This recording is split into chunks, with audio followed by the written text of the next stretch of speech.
Hello there. Welcome to Where's Wilmington. I'm Lisa Capalla, and today we're going to be talking about friendship, family, and Finley. Finley is a little girl from Littleton, Mass., correct? Correct. And she is afflicted with a disorder called Leber's congenital amaurosis. So we're going to talk to her mom and dad, Jennifer Pletcher and Matt Pletcher, about what they've been going through and a little bit about this disorder and what we can do to help. So welcome to the show. Thank you. It was nice to meet your family. A little bit later, we're going to see the kids. Actually, we're going to be talking about the whole family today, but you're going to get to meet Finley a little bit later. Right now, I'd like to shift our focus and talk about the condition itself and how you found out that Finley had this disorder and how it's been for you.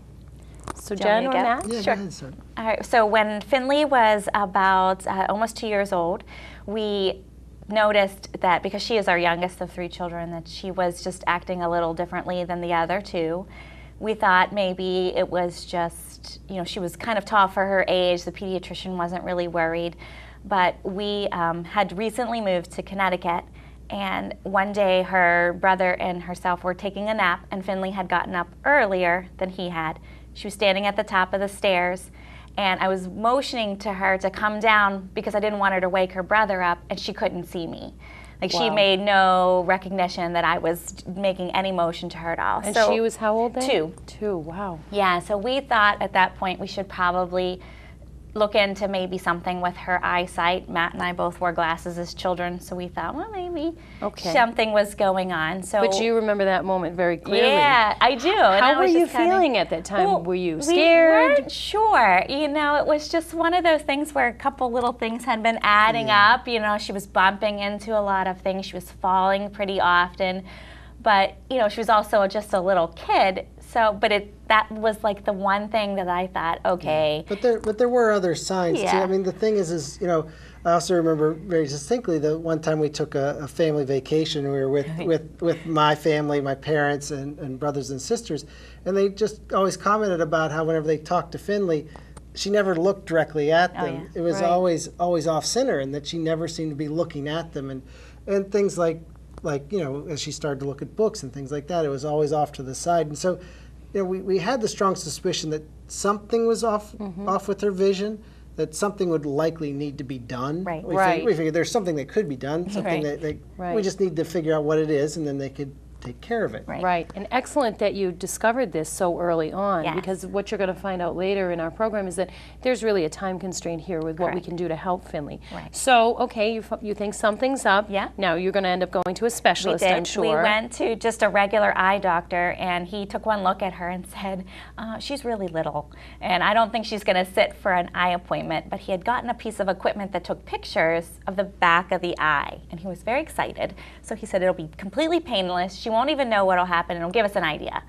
So we were so actually grateful that he had done that, because when he did take the pictures, it did show black spots on the back of the eye, which is the retina, which obviously is not normal. It should be pink. But he wasn't sure what that meant. He thought, it was probably not much. We'll wait 6 months and check her again. And so during those 6 months, we looked for a pediatric specialist, and they looked at the pictures and they said they did not know what it was. They were not thinking it was anything that they had typically seen before, so they had then sent us on to another specialist who told us that after a few hours of testing, they said, we don't know exactly what it is, but we do know it's going to cause her to go blind. Oh, and that was just like, that was it. It was no, lead in. No sugarcoating, just here it is, good luck. Exactly. So he had a couple of ideas, this particular specialist. One of them was this Leber's congenital amaurosis.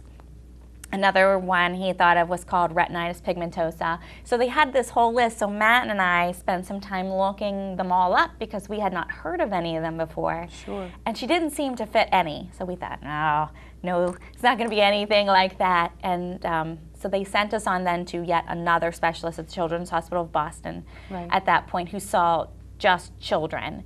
And at that point, they did some testing, and she said she was 99% sure that it was Leber's. Now, the interesting piece to this is that Matt happens to be, you're a geneticist. Yes, yeah. So how serendipitous for you that actually you understand probably what they were telling you, which is useful to you, Jen, to have someone explain all these technical things in layman's terms. How is it for you, Matt, though, kind of having the inside track of what they were talking about? Well, I'd say I mean, it's useful in interpreting it and I guess more quickly understanding what's going on, but at the same time, hopelessly frustrating because there's nothing really I can do with that information other than just, maybe process it a little bit better. Right. So, in the end, yes, I could take a look at the test results and understand myself, but you've got a physician and they could easily help you understand that. I guess that's the most frustrating thing is as we start to think about what the next step was. Right.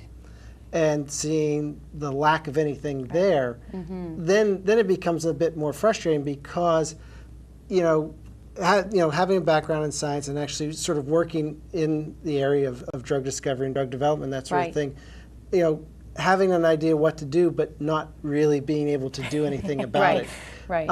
So that becomes particularly frustrating. Right, because some part of the good news, if there can be a silver lining, is that you work for Pfizer, so you understand how these drugs that are discovered, what process it takes to get them to where they can be used on people. And that's what we're here to really talk about today. We're giving you some background into the family situation, but we're really here to talk about there's a cure for what Finley has. I'd say there's a potential for a cure. And I guess the other thing, having that background, that understanding of what is it takes to get a drug on the market and what it takes to get through.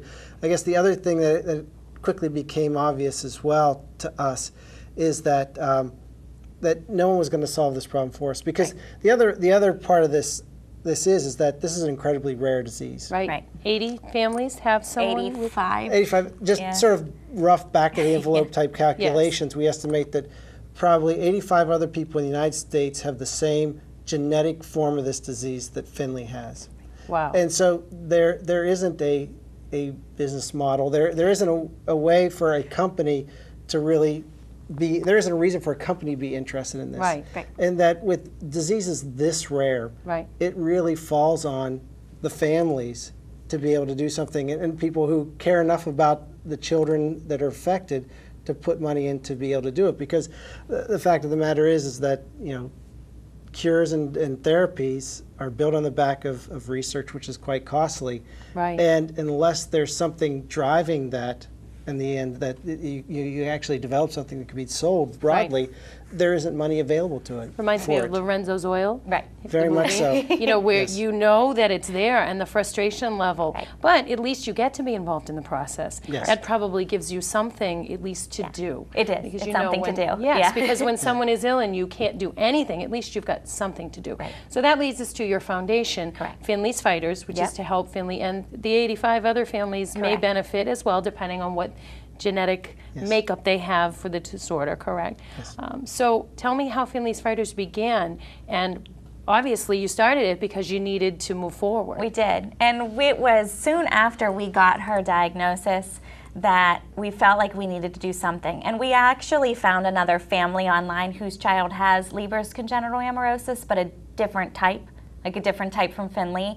Right. And she had been involved with the foundation's Fighting Blindness. And that was really our first step into the world of people actually doing something for Leber's and just not going from not knowing to do anything, what do we do now, to knowing that, okay, now we have a goal. We'll just, we'll work with them. And so, what was it, like 3 months after we found out that it was Leber's, we went to the Boston's Foundation's Fighting Blindness walk for Vision Walk, and we were hoping to take $100 with us. So we put Finley's story out there. We decided to call our team Finley's Fighters. Talked about what we were going to do.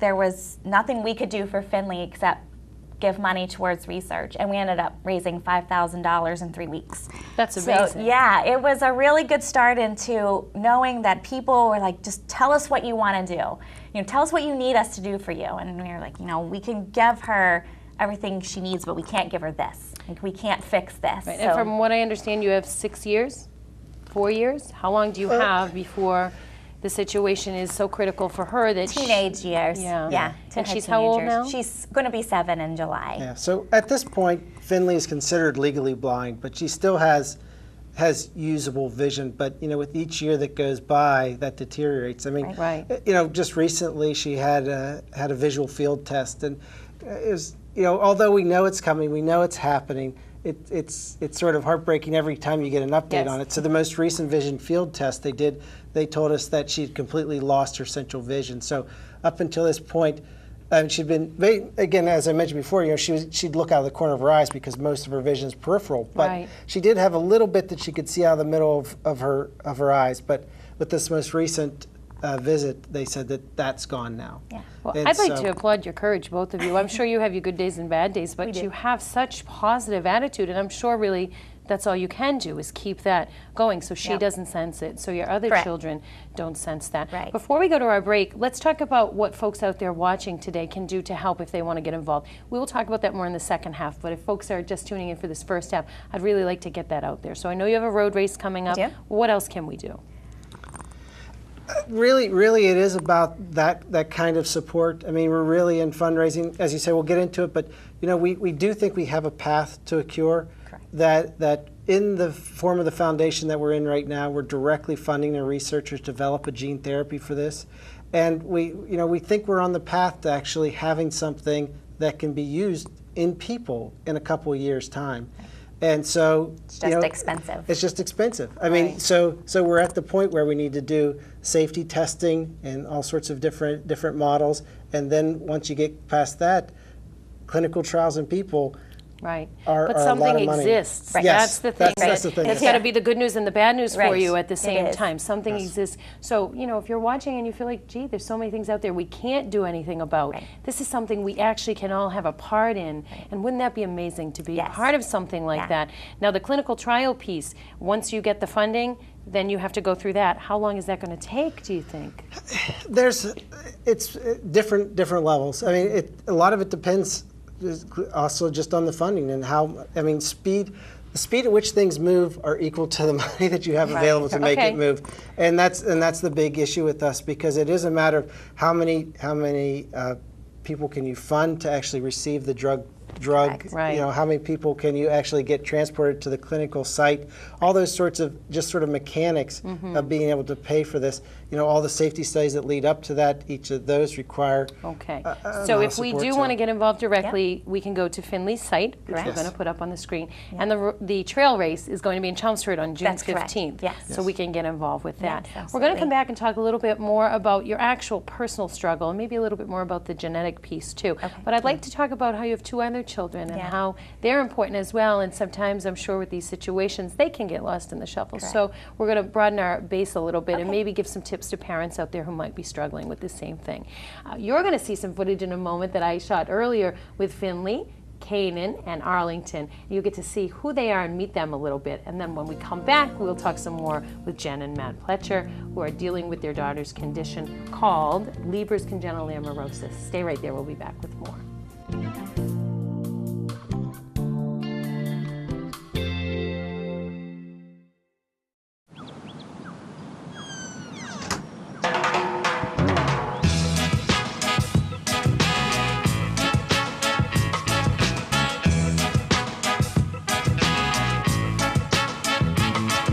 Hands can do incredible things.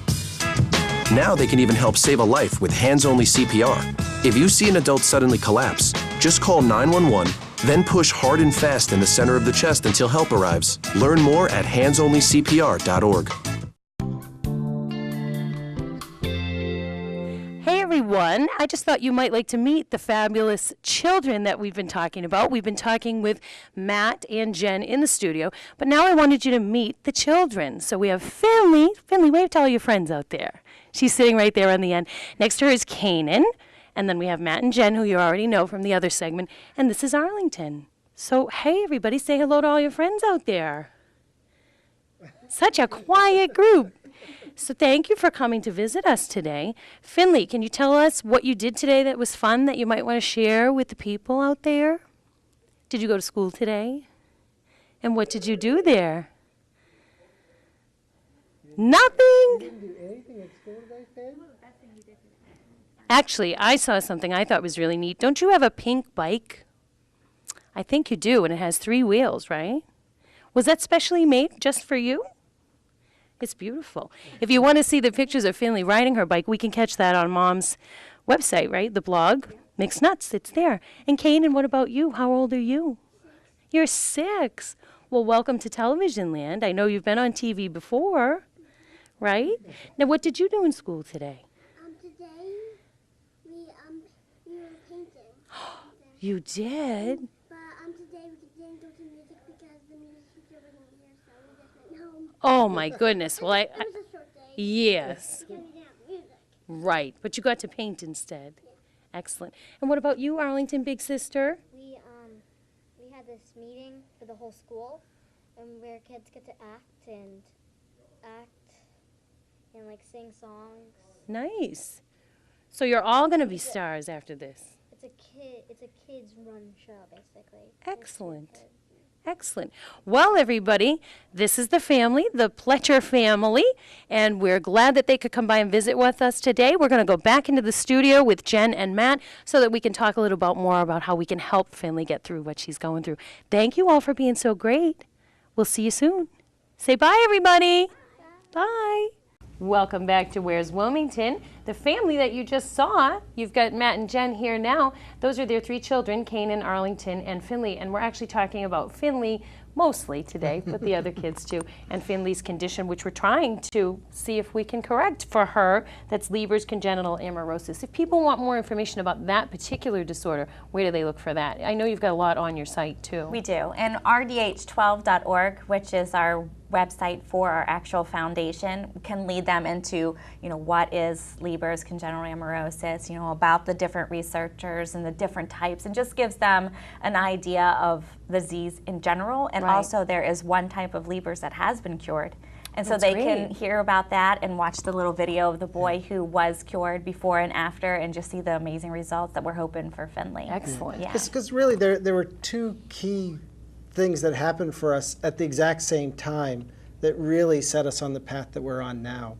And it was all, we in part of the process of us learning about this and developing our own advocacy, we went to a conference that was dedicated just to Leber's congenital amaurosis. And the 2 things that happened there was, one, this was the time where they were just reporting the results of the first gene therapy for Leber's congenital amaurosis. It was for a different genetic version. Ours is RDH12. This was for a different gene, RP65, where researchers at the University, or at Penn, at University of Pennsylvania in Philadelphia, had successfully treated a number of individuals with Leber's congenital amaurosis of this genetic version. And as Jennifer mentioned, there's a fantastic video of a little boy, Corey Haas, who it's just night and day, where before the treatment, again, he was legally blind, and really it's clear that he had trouble even being able to move through a very basic maze, and afterwards, really full, he's riding a bike, playing baseball, just doing a lot of things where his vision is clearly back. So that told us that it was possible, that there's something out there that if we followed that same path for our gene, that we could potentially do the same thing for Finley. Right. The other key thing was, at that same conference, we met several other families with children with the same genetic defect as Finley. Now, is this something only children get, as far as we know? I know you're not doctors, but it's really? Yeah, it is. It's childhood. It's the most severe form of blindness in children. So that makes it even more tragic, if you will, knowing that it's children that are suffering with that. It's always children. So when you explained to your other 2 children what was going on with Finley, how did they take that, and how did you do that?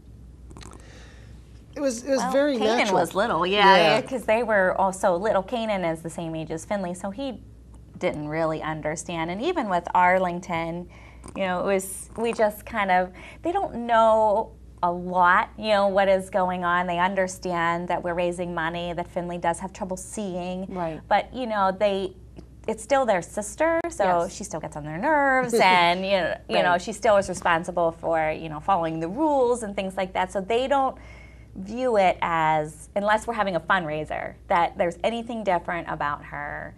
They don't kudos say. to you for that. That's excellent. Right. Yeah. We just she's just. Because we've always just treated it sort of matter-of-factly. Right. It's not one of those things where we try to pretend it's not there or watch what we say around them so that way they don't realize that this is happening. It's just something that we've always been upfront about, and as a result, I think they treat it normally. Right. And if that works for you, that's great. Like For us, she puts on her sunglasses when she goes outside. Like that's just, they put on their shoes, she puts on her sunglasses. It's just part of their routine. It's not something that sticks out to anybody. How do you make sure that the other two children feel special or don't feel like it's always about Finley? How do you take care of that? I think it's the same way, right? I'd just say because on a day-to-day basis, they're all just kids. And Finley doesn't receive, there's no special treatment that goes along with that. Right. And so I don't think that they're involved in the fundraisers, and they help us out beforehand, especially our oldest, Arlington, is 10. Right. So she gets very involved in kind of helping me organize or help us with the games or the day of. She always has her little job. She just feels a part of it. She doesn't feel that it's a big party for Finley, like maybe Finley views because she's 6. She, it's just part of our life. But when Matt and I talk about things with the foundation or we're worried about Finley, everybody's in bed. Like those conversations are reserved for him and I to discuss when they're not present. The rest of it is just family time. We're just a normal family of 5, right? So, we try to resist. If we've heard bad news about Finley's vision or there's something going on with school or whatever, we try to reserve that for just he and I to talk about, and so that for them, it's just just normal regular day. life, day-to-day operations, standard operating procedure. You have to, because it would scare them or it could scare Finley, and it's nothing to be afraid of. Right. And we don't want them to be afraid of what is happening to her or her to be afraid. Right. And I think that's the one thing also we always try to emphasize too, is that although we want more than anything to save Finley's vision and to let her have the full life that allows, people who are blind live full lives, and there's nothing so terrible. I mean, again, like I said, you think about your kid and what you want for your kid's life. You want them to have everything, and that's certainly what we're after for Finley. But at the same time, there's a full life ahead of her. And if you think about all of the tragic diseases that are out there that affect children, many of them don't survive past 12. Finley gets to go on and live a full life. It's just without vision. But again, she's our kid, so this is what we're going to do. Is we're going to try to. It's an amazing point of view that you have, and I'm sure it keeps yourselves buoyant while you're going through all of this. What would you like the viewers to know while they're watching today? What do you need from us? What would you like from us? How can we get involved? I give you the magic wand. Our biggest thing, of course, is this is our first big fundraiser in Massachusetts. We just moved the one here on June 15th. June 15th, on the Chelmsford Rail Trail. We're going to have a big picnic and a basket raffle and music and food. It's a family event on top of the timed race. And we've done these events in the past in another state that we were in, and they can bring in between $20,000 and $30,000. And for us, that is, that's a huge chunk of money towards our goal. Right now, we've raised in the last 2 years $950,000, and we're trying to get that $1 million. $950,000 to people and their helpers and our other families. Yes. Our other families. We're all fundraising with our own children in our own states, and then it all goes to our foundation.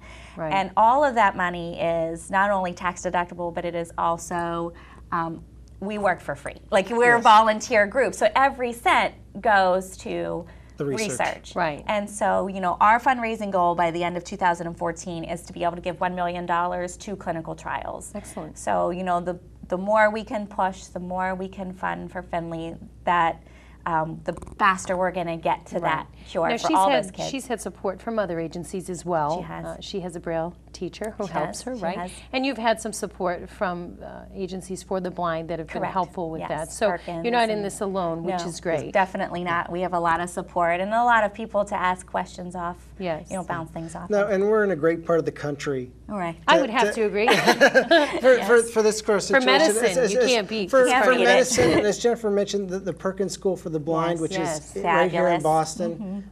Fantastic services. When I mentioned the vision field test, that's done there. Right.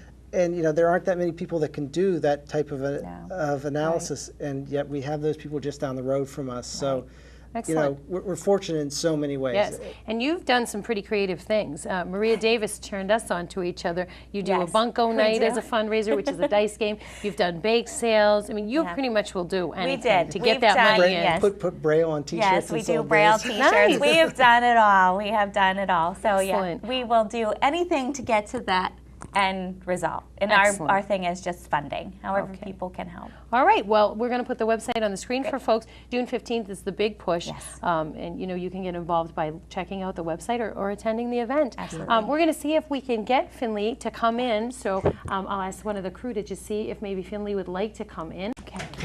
Let me pull up your shirt for a minute. So we've been talking with Jennifer and Matt Pletcher, and we just wanted to bring on Finley for you. I know you saw Canaan and Arlington earlier in our footage, but we just wanted to have Finley come out and say hello so you can see firsthand who you'd be helping. So I just want to remind you, thanks so much for being with us today watching Where's Wilmington. And the next time somebody asks you Where's Wilmington, you tell them right here and right here on WCTV. We'll see you next time. Get involved, folks. Thanks so much.